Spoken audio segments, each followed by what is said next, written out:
Mr. President, I want to take some time today to talk about the immigration bill before us, its flaws, and what needs to be done to fix them.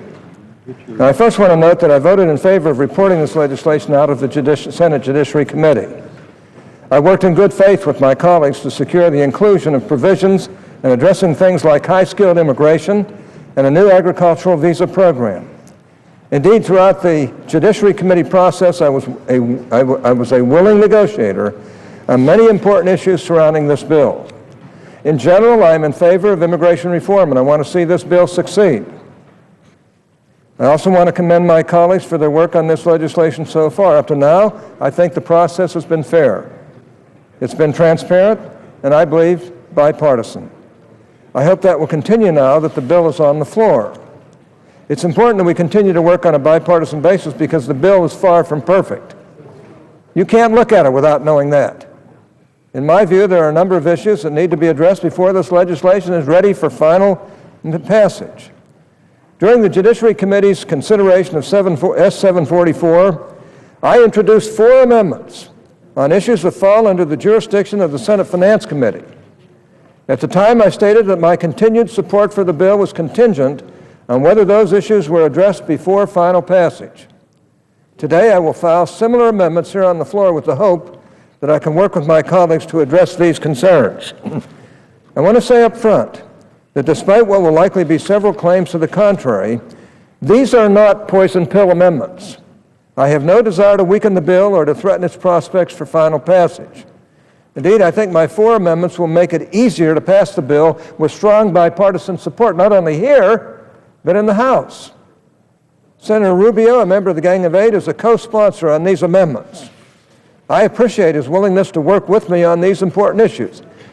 He's been the one singular person, in my opinion, who has had an open mind and willing to work on these issues with both sides. He deserves a lot of credit for this bill, but he knows it's not perfect. He knows it's not there yet. I know he wants to do the right thing. I can only hope that other proponents of this legislation will be willing to do the same. Each of my amendments is designed to ensure that illegal immigrants applying for a change in status are not awarded special privileges and benefits under the law. I don't want to punish these immigrants. I simply want to make sure that they are treated no better or worse than U.S. citizens and resident aliens with respect to federal benefits and taxes. Let me take a few minutes to describe each of my amendments. My first amendment is designed to ensure compliance with federal welfare and public benefits law. As we all know, last July, during the height of the presidential campaign, the Department of Health and Human Services issued an information memo to states allowing them to waive federal welfare work requirements. We now know that HHS attorneys have concluded that the then HHS Secretary has the authority to waive almost any prohibitions on federal welfare spending that exist under current law. Certainly a false interpretation. Under a longstanding provision of federal welfare law, non-citizens are banned from receiving cash welfare assistance for their first 5 years in this country. Under S-744, that 5-year ban is extended to registered provisional immigrants, or RPIs, and blue card holders. However, under the HHS's current interpretation of the law, the department could choose at any time to ignore this restriction and enter welfare benefits to these groups of non-citizens.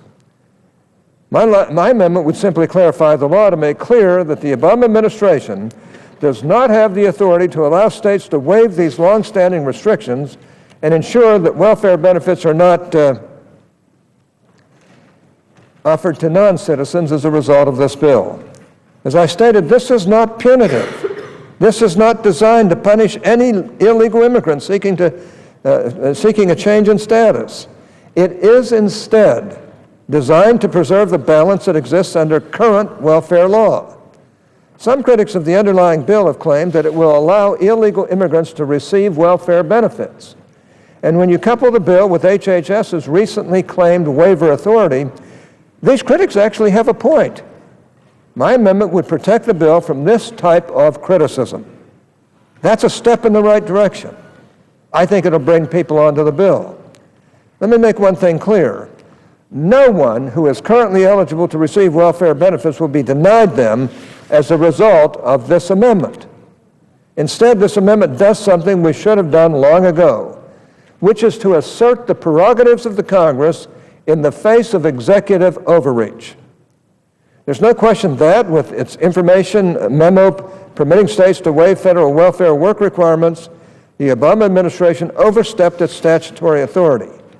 And we now know that officials in the administration were working through ways to circumvent key features of welfare reform for years, including how and on whom federal welfare dollars can be spent.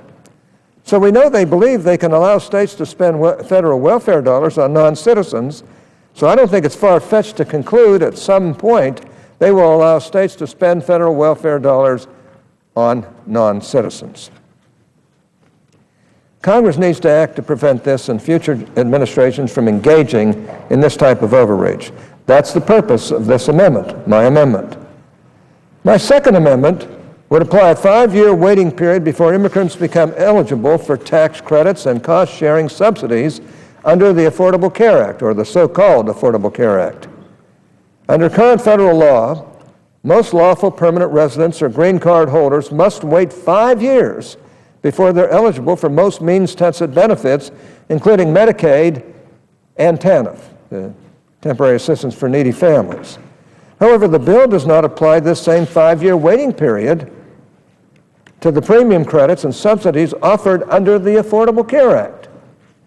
True enough, the bill does not allow RPIs and blue card holders to access these benefits, but once they become lawful permanent residents, they can access them immediately. This is a serious oversight that essentially creates a carve-out for the Affordable Care Act. My amendment would, and a huge expense to this government. My amendment would correct this oversight and put the Affordable Care Act subsidies in the same class as other federal benefits. This is only fair. After all, even those who were U.S. citizens at the time the health law was passed have had to wait nearly 5 years for the law to go into effect so they could access these credits and subsidies. Those who would, under this bill, be placed on a path to citizenship should be required to do the same. The amendment also prevents non-immigrants who are not on any path to citizenship from accessing these benefits. My gosh, anybody on this floor should want that.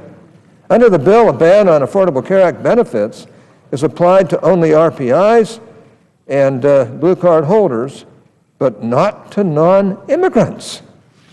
My amendment would extend the ban to non-immigrants. Let me repeat that.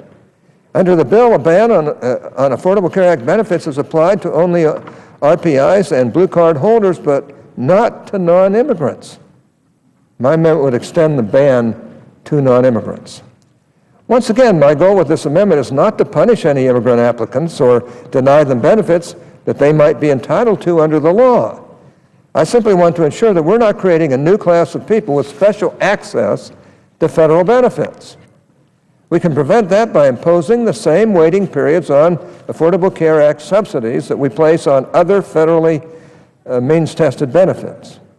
My third amendment would help to preserve the Social Security system.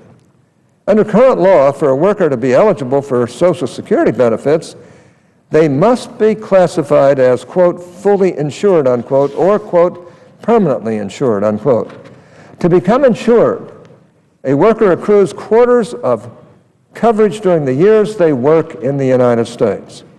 S-744 is unclear as to whether it would allow an illegal immigrant who obtains a change in status to claim years of unauthorized employment to determine their eligibility for Social Security benefits. Indeed, this bill is entirely silent on this matter. Once again, this is a glaring oversight in the legislation that needs to be rectified in order to preserve the integrity of the Social Security system. My amendment makes it clear that no periods of unauthorized employment can be counted in an employee's quarters of coverage, and thus they cannot be used to determine eligibility for Social Security.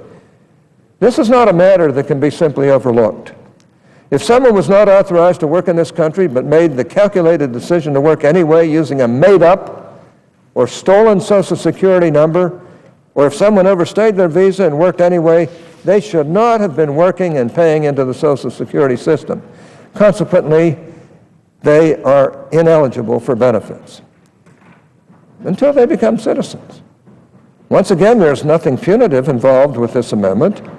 It only ensures that we do not reward past unlawful activities.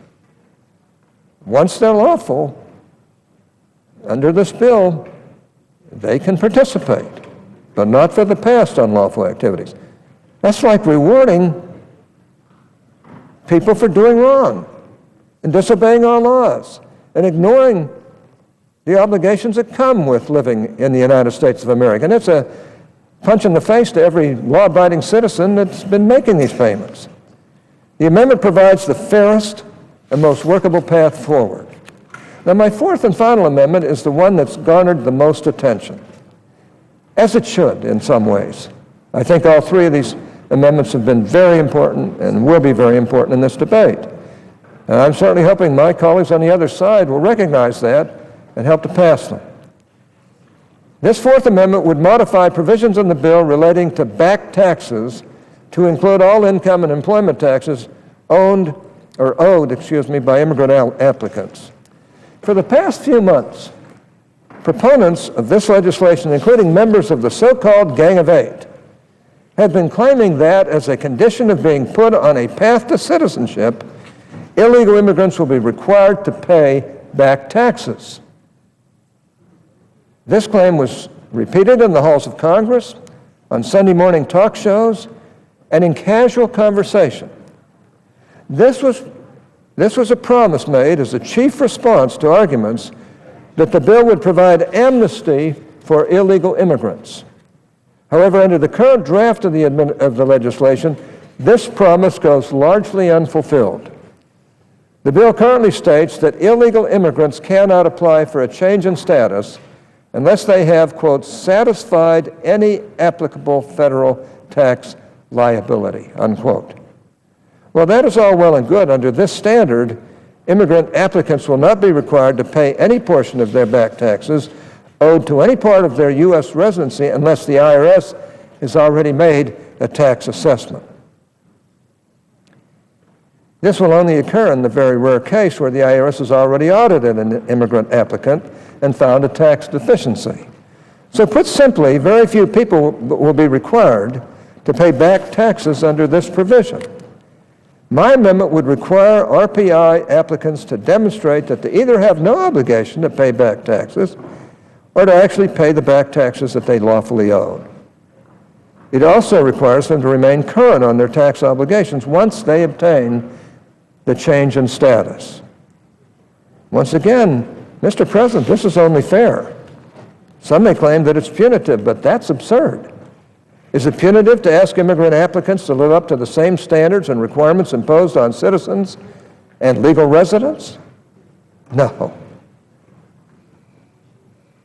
When a citizen decides to leave the U.S. and renounce their citizenship, they often face taxes on income earned in the U.S. and on any gains from accredited assets.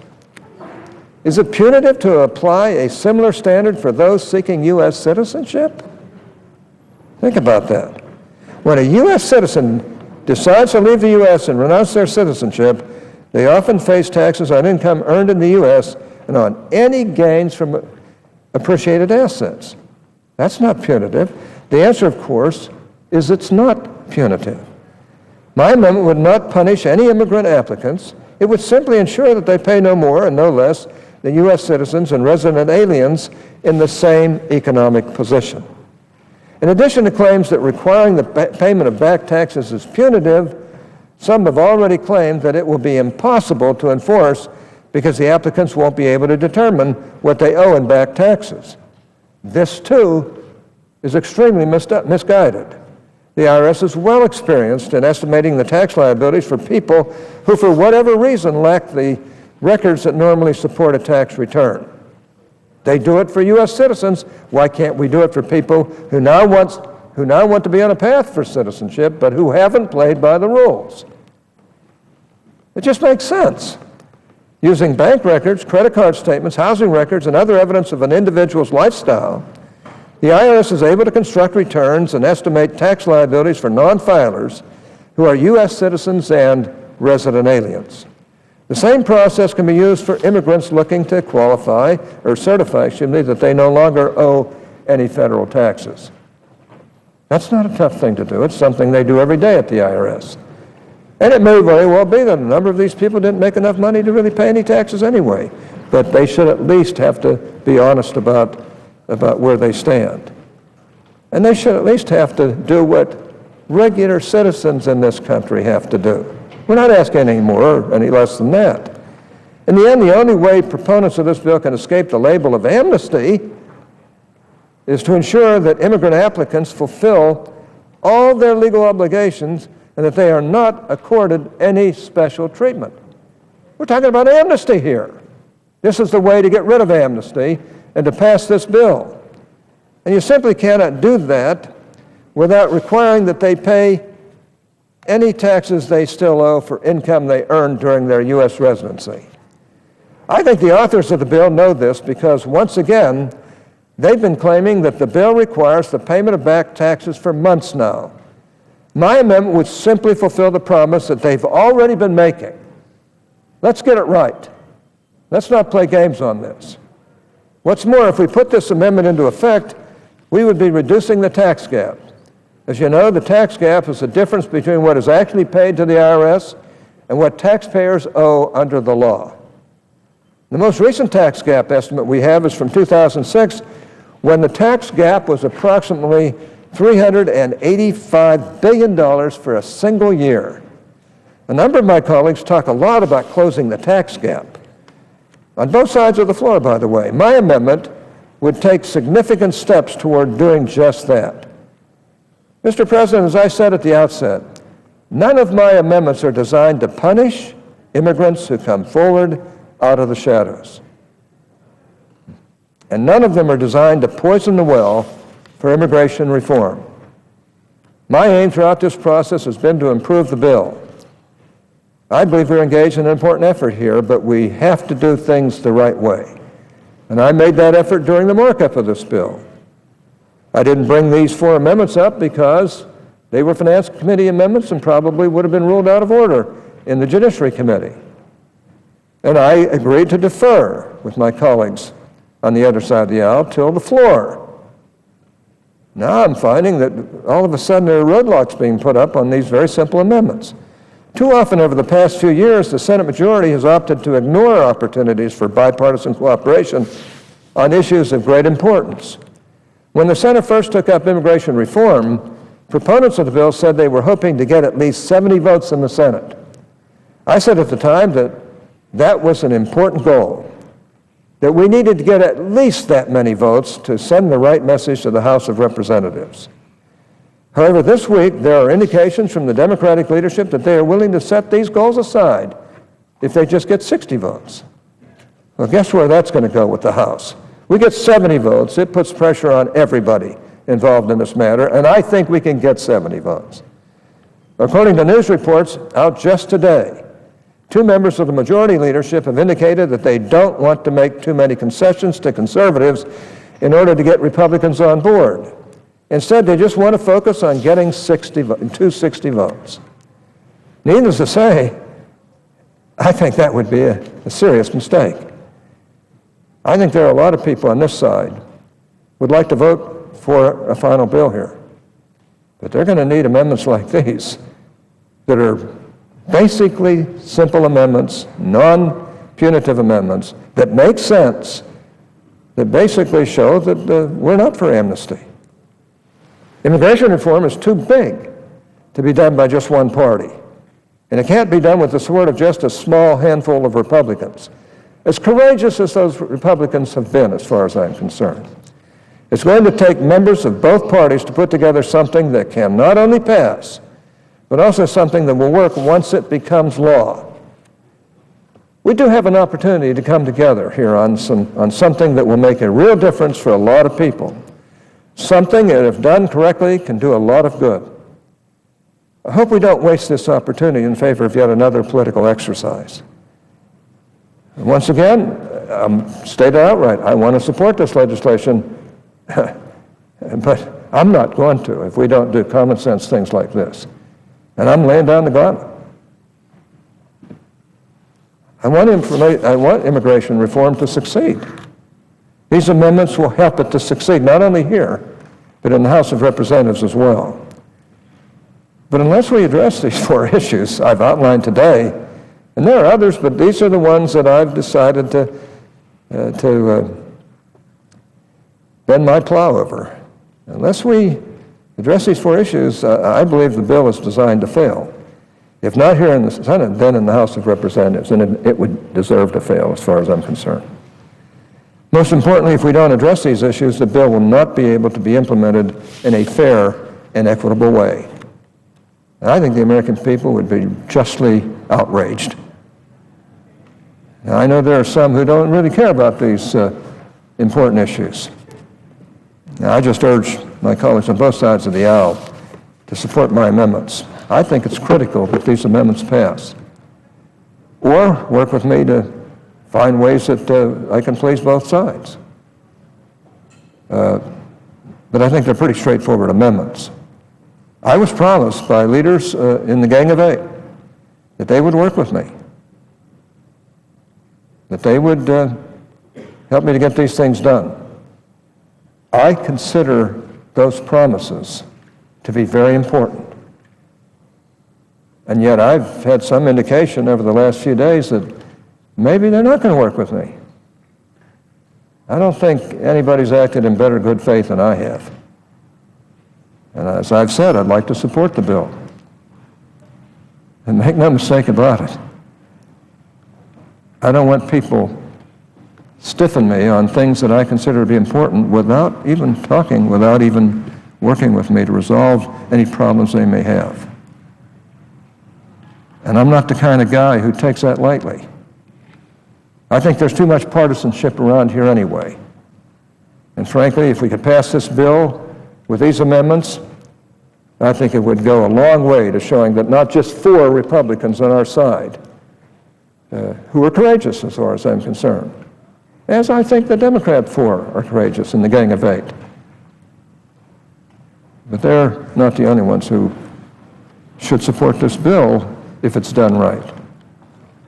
Now, if this is going to be a political exercise, count me out. If this is an exercise to really try and resolve the amnesty issues, if it's an exercise to really try and resolve these critical issues, I can be counted in. Now, maybe I don't mean that much in this debate. But if you look at some of the major sections of this bill, I help work them out. And I'll help work out this bill not only with colleagues on this side, but with colleagues on the other side of Capitol Hill. But I don't want to be stiffed at this time, and I'm not the kind of guy who takes stiffing lightly. And I see some real politics at work here rather than the kind of fair working together that we've got to have and that we've got to start working towards if we want to really accomplish things that need to be accomplished during these next 3.5 years. Mr. President, I yield the floor.